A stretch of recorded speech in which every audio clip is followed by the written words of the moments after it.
Olá, amigo, olá, amiga, seja mais uma vez bem-vindo, seja mais uma vez bem-vinda a esse momento especial onde juntos estamos estudando a Palavra de Deus, descobrindo temas para a família. Esta é a Semana da Família, Fortalecidos para Vencer. Fique comigo nos próximos instantes, porque a Palavra de Deus vai falar ao seu coração.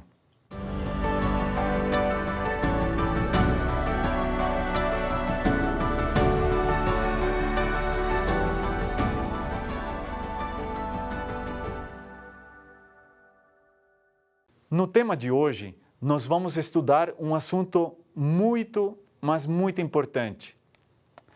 Os últimos anos, o mundo mudou de forma dramática.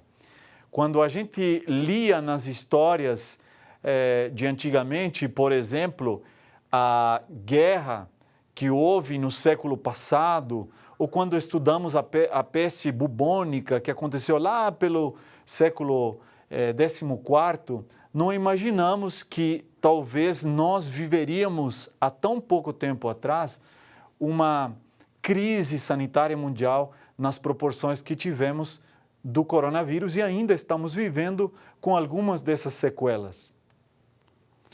Grandes crises sanitárias ou guerras ou outros episódios que acontecem e que impactam fortemente a sociedade tendem a provocar medo nas pessoas.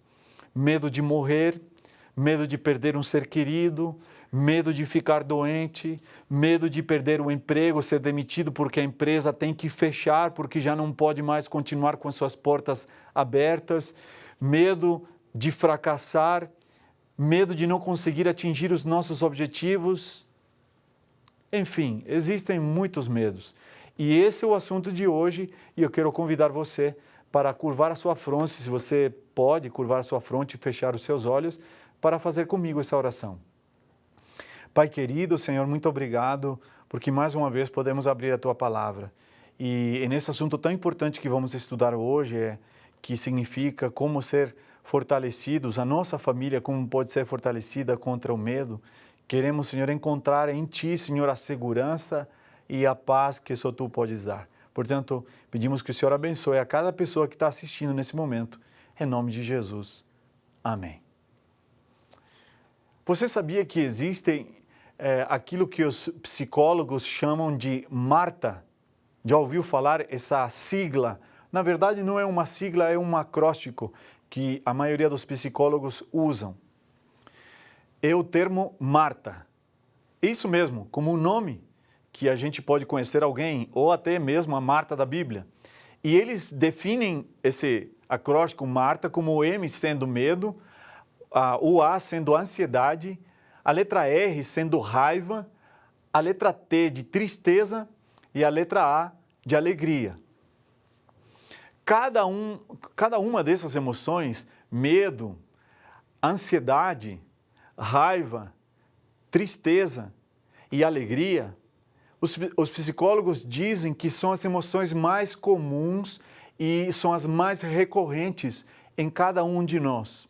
O medo, por exemplo, eu estou falando aqui com você, todos nós seres humanos, desde que somos pequenos, temos algum tipo de medo, não é mesmo? Algumas pessoas têm medo, por exemplo, de elevador, não conseguem entrar no elevador. Outras pessoas têm medo de lugares abertos, né? Aquilo que chamamos de acrofobia. Outras pessoas têm medo de ficar sozinhos, de terminar a vida sozinhos. E tem alguns termos que são mencionados até pela psicologia, e eu anotei alguns deles aqui. Por exemplo, o medo da morte é chamado de tanatofobia, medo da morte. O medo de escuro em crianças e adultos também é outro tipo de medo. Mas quando nós falamos em medo, normalmente é uma antena que a gente tem ou desenvolve na mente que nos evita sofrimentos. E a grande diferença entre o medo e a ansiedade é que o medo tem um objeto específico. Ou é um lugar aberto, ou é um avião, ou é um elevador, ou é o escuro. Então, o medo ele é gatilhado por um objeto específico e as pessoas tendem a evitar, a fugir desse objeto.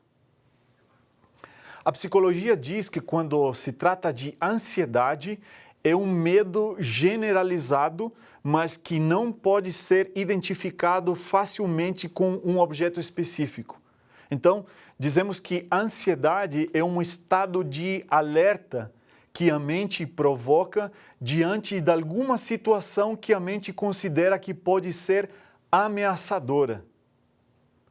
Então, por exemplo, colocando alguns exemplos, você vai fazer uma entrevista de emprego e você, nos dias anteriores, começa a sentir palpitações mais rápidas, começa a sentir as mãos transpirando, a boca fica seca, se forma um nó no estômago.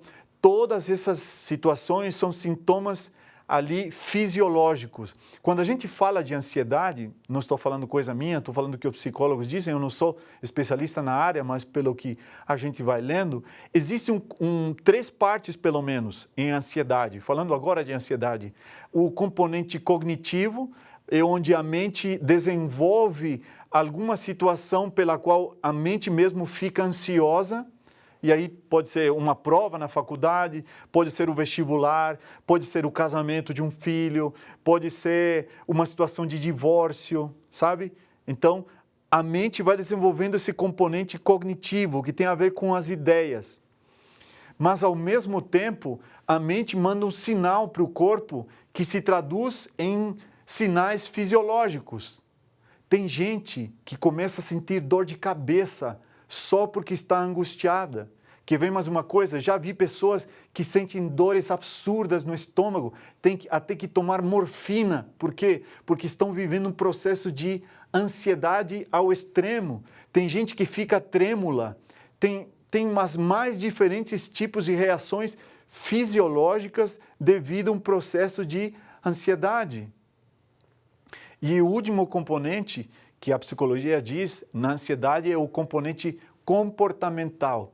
Ou seja, a pessoa tem alguns comportamentos diante da ansiedade, comportamentos típicos. Depois das reações, a pessoa foge, um comportamento de fuga, ela quer sumir do mundo, ela quer sair de casa, ela quer abandonar a família, ela quer abandonar a faculdade, não quer mais fazer a prova, ela quer abrir mão, sabe? Ansiedade, comportamento. Tem outro tipo de situação comportamental, é quando a pessoa está diante de um quadro de ansiedade um pouco mais severo, a pessoa fica checando as coisas para ver se consegue evitar alguma coisa que ainda não aconteceu. A ansiedade é o famoso e se. Já se reparou que muitas vezes a gente vive mais no e se do que no agora? E se... Como disse aquela música do nosso amigo Jefferson Pilar, né? E se o mar não abrir, e se a porta não for aberta, e se o plano que eu estou fazendo não der certo, e se a faculdade eu não conseguir terminar de pagar, e se meu filho não conseguir casar, e se meu sonho não conseguir ser realizado, e se a gente não conseguir gerar um filho depois de tanto tempo que nós estamos fazendo o tratamento, essa ansiedade desse e se traduz naquilo que nós estamos falando hoje. E sabe, na Bíblia nós encontramos vários e vários exemplos. Talvez um dos exemplos mais clássicos que nós podemos ler está aqui no livro de Êxodo, quando Deus chamou Moisés, lembra? E Moisés, ele estava apacentando o rebanho do seu sogro Jetro, e ele era sacerdote de Midian, diz aqui em Êxodo capítulo 3, se você tem condições de abrir a Bíblia, Êxodo capítulo 3, Moisés estava ali apacentando ali o rebanho do seu sogro, e de repente ele estava andando ali no deserto, chegou perto de Horebe, ali no monte de Deus, e ali o anjo do Senhor lhe apareceu numa chama de fogo, e no meio de uma sarça. E então Moisés olhou, a Bíblia diz, e eis que a sarça estava em chamas, mas ela não se consumia. Normalmente, quando uma coisa está pegando fogo, vai consumindo ao mesmo tempo. E aquilo chamou a atenção de Moisés, ele disse, vou lá para ver, que grande maravilha é isso, Por que a sarça não se queima? E quando o Senhor viu que ele se aproximava para ver Deus no meio da sarça, o chamou e lhe disse: Moisés, Moisés. E ele respondeu: eis-me aqui. E Deus continuou e disse: não se aproxime. Tire a sandália dos pés, porque o lugar onde você está é uma terra santa. E disse mais: eu sou o Deus do seu pai, o Deus de Abraão, de Isaque e o Deus de Jacó. E então Moisés escondeu o rosto porque teve medo de olhar para Deus. Aqui está aquela reação diante de um objeto específico, não é ansiedade, mas é um medo diante de um objeto específico.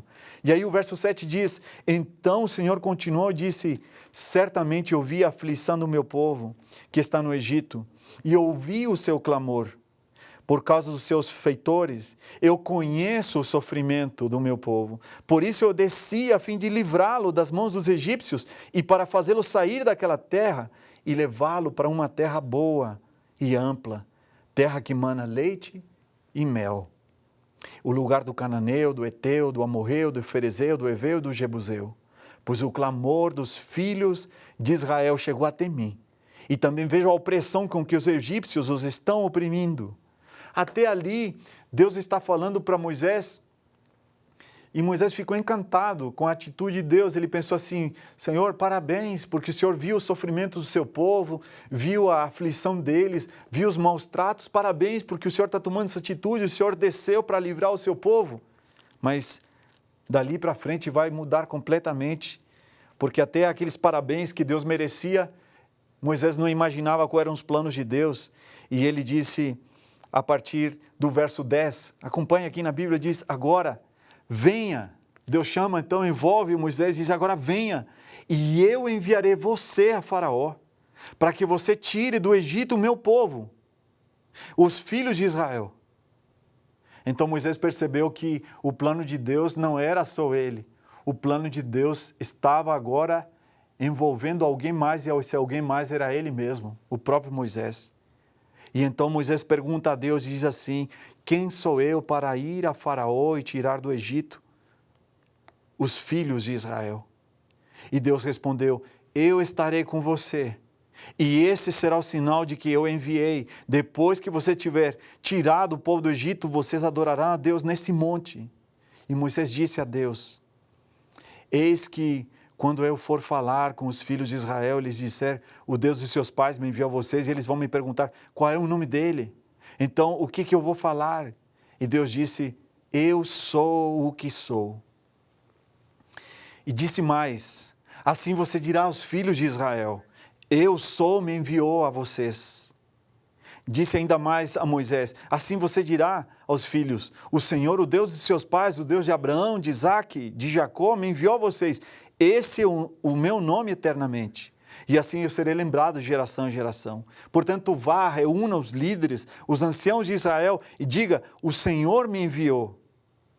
Eu prometi tirá-los da aflição do Egito e levá-los para a terra de Canaã.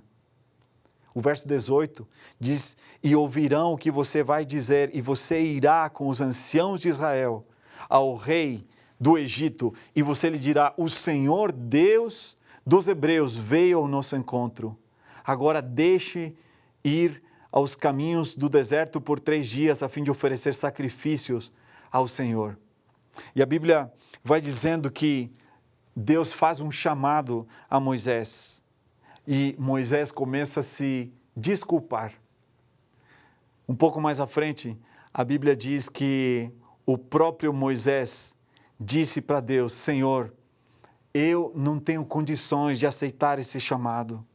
Eu não tenho condições de aceitar o que o Senhor está me pedindo, porque eu nem mesmo sei falar.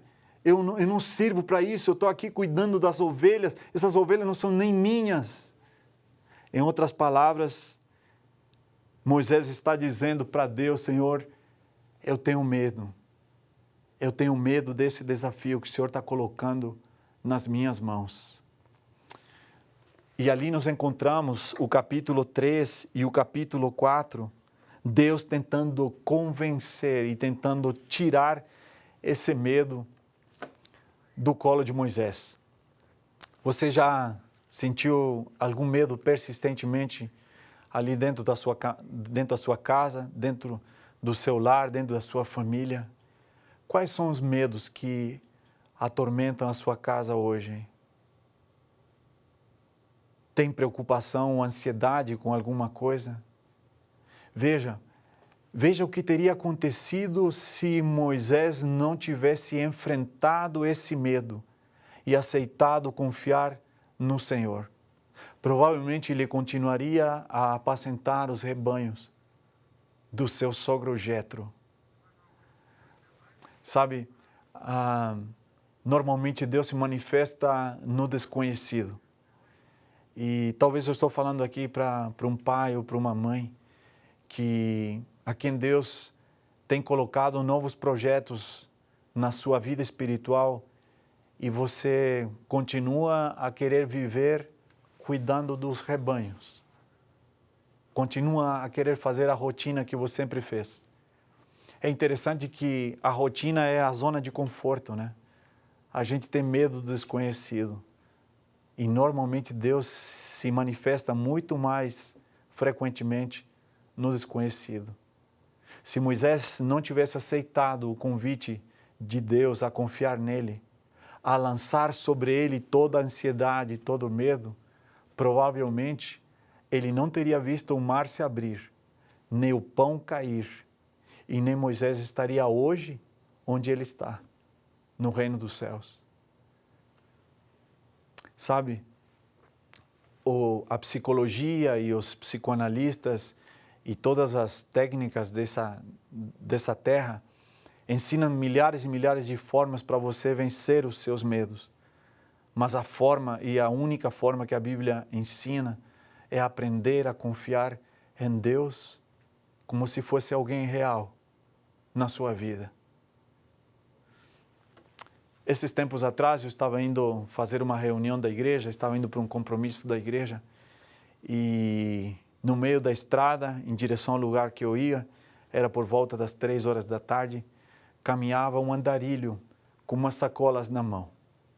E eu passei bem rápido no carro onde eu estava dirigindo, estava sozinho, passei bem rápido e no rabiscar do olho eu vi que esse homem se voltou para a estrada e pediu carona. Eu fiquei pensando na história daquele sacerdote, do samaritano, que estava tão envolvido com o compromisso que ele tinha na igreja, que não foi capaz de curar o ferido que estava na beira da estrada. E eu continuei o meu caminho, mas aquela imagem daquele senhor, parecia um senhor de idade carregando as suas sacolas, ficou na minha mente nos próximos quilômetros. E Deus falando comigo, você é como aquele da parábola, não é? Está indo atender um compromisso da igreja, mas não é capaz de parar e dar uma ajuda, talvez alguém que está precisando. Aquilo ficou na minha mente e eu fui andando os próximos quilômetros e eu passei o primeiro retorno, eu devo ter andado mais uns 10 minutos com aquilo na mente. Quando andei nos próximos 10 minutos, eu cheguei na próxima estação de pedágio, na próxima praça de pedágio. E aquilo não saía da minha cabeça. Então peguei e eu falei assim, eu vou retornar. E tinha assim um espaço entre os cones ali de umas placas e eu peguei e retornei.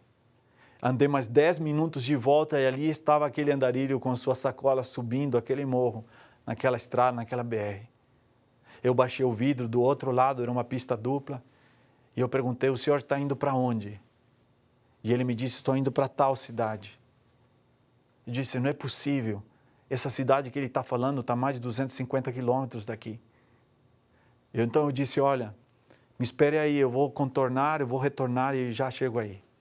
O próximo retorno estava a quase 15 quilômetros. Eu olhava para o relógio, olhava para o compromisso que eu tinha, eu disse, não tem problema. E eu fui. O compromisso era no dia seguinte, então só haveria de me atrasar para chegar e descansar talvez um pouco menos. E fui, quando dei a volta, cheguei onde ele estava e eu disse, o senhor está indo para lá mesmo? Ele disse, estou indo para lá. Ele disse, pois então, pode colocar as suas sacolas no banco de trás. Eu peguei, abri as portas, colocou as sacolas e ele se assentou do meu lado. Ele com a sua máscara, eu com a minha máscara. Essa história não tem muito tempo. E nós começamos a conversar. Descobri que ele tinha praticamente a minha idade e que ele fazia aniversário 2 dias antes do meu aniversário, no mês de julho. E comecei a perguntar algumas coisas. E ele me falou da sua família, de um grande desapontamento que havia tido no casamento. E a partir desse desapontamento, há 9 anos, ele morava na beira das estradas. E eu fiquei pensando, e eu levei durante 250 quilômetros conversando, e eu falei para ele, onde o senhor vai dormir essa noite? Ele disse, quando chegar nessa cidade que o senhor está indo, eu vou procurar um posto de gasolina e eu vou me estender ali em algum canto para dormir. Eu fiquei com vontade e disse, olha, por que o senhor não volta para sua casa? Volte para sua família. Tudo bem o que aconteceu com sua ex-esposa, ela já tem uma outra pessoa, uma outra família, mas você ainda tem filhos, você pode voltar, eu pago a sua passagem e volte para sua casa. Ele disse assim, não, eu ainda vou ficar mais um tempo por aqui. Quando nós chegamos até a cidade onde eu estava indo, eu parei no posto que ele queria, havia ali um restaurante, eu fui lá, deixei pago a janta para ele, peguei algumas roupas que eu estava levando para participar das reuniões da igreja, deixei com ele mais algum dinheiro. E eu fiz uma oração e me despedi dele. Aquele dia e durante as noites seguintes, durante muito tempo, lembrei desse senhor. Não vou mencionar o nome dele aqui por uma questão de ética, mas aquele dia descobri o que significa confiar em Deus e viver cada dia como se fosse o último dia da sua vida. Sabe, às vezes ficamos tão preocupados, e se isso não acontecer, e se o trabalho não der certo, e se eu não tiver aquele dinheiro para pagar aquela conta, mas aquele senhor só estava preocupado com a comida que ele iria comer naquele final de dia e o lugar onde ele iria dormir. Confiar em Deus como um amigo é não ter ansiedade pelo dia da manhã porque Ele tem cuidado de nós. Confiar em Deus como um amigo é saber que aquele que cuida dos lírios do campo, que alimenta os pássaros do céu, Ele alimenta a minha família, alimenta os meus filhos, Ele me dá as condições de poder viver e ter uma vida digna. Confiar em Deus é vencer o medo, é vencer a ansiedade, é vencer a tristeza, é abandonar a raiva, a amargura e passar a experimentar uma alegria que é permanente. Uma alegria que não vem porque você comprou o último telefone. Uma alegria que não vem porque você conseguiu mudar de emprego. Uma alegria que não vem da última roupa que você conseguiu comprar, mas uma alegria de ter a Jesus, o Salvador da sua vida, morando dentro da sua casa, morando dentro da vida dos seus filhos, morando dentro da vida da sua esposa, morando dentro da sua vida. Moisés hoje está no reino dos céus, mas tudo começou lá atrás, quando ele decidiu aceitar o convite que Deus fez, quando ele decidiu lançar os seus medos nas mãos daquele que diz, não temas, eu estou contigo. Essa mesma frase Deus diz para você, e eu pergunto, você gostaria de lançar sobre Jesus todas as suas ansiedades? Gostaria de lançar sobre Cristo todos os seus medos? Se esse é seu desejo verdadeiro no seu coração, feche seus olhos, se você puder fechar, e faça comigo essa oração. Senhor Jesus, obrigado porque em Ti encontramos amparo. Obrigado porque em Ti encontramos segurança e porque em Ti encontramos paz. Ajuda-nos, Senhor, a cada dia a lançar todas as nossas ansiedades no Teu colo, Senhor, de a saber e a ter certeza que o Senhor cuida de cada um dos seus filhos.